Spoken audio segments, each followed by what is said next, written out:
Makikita nyo ba to? Ito ang lulutuin natin for today's video, guys.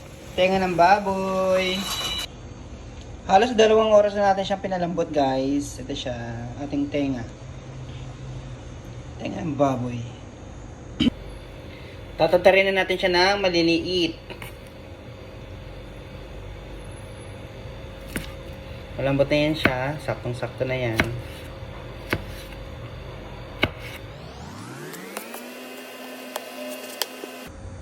Ito yung mga sangkap sa ating pagluluto ng dinakdakan. Lemon, luya, sili. Siyempre, meron din tayong ganito. Siyempre, ito yung importante. Hindi pwede mawala ito. Okay, mayonnaise. Simulan na natin. Nagayat ko na lahat. Ayan, ito na siya. 1/4 lang to. Kalahating kilo ata ito. Salin na natin siya sa puting bowl. Okay. Wow, panalo. Ilagay na natin to. Ang ating lemon. 2 nilagay ko para maasim. Isa sa nagpapasarap ay ang sibuyas. Lagyan na natin. Siyempre, ang ating mayonnaise. Ito talaga yung nagpapasarap dyan.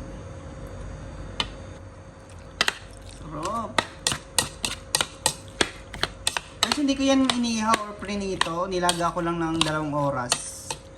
Kasi ayoko nang masyadong matrabaho. Lagyan natin ng konting bechin.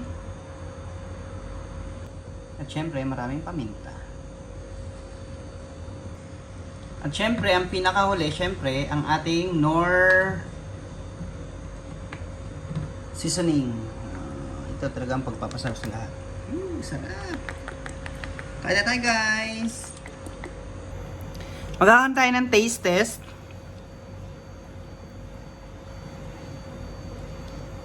Tikman na natin.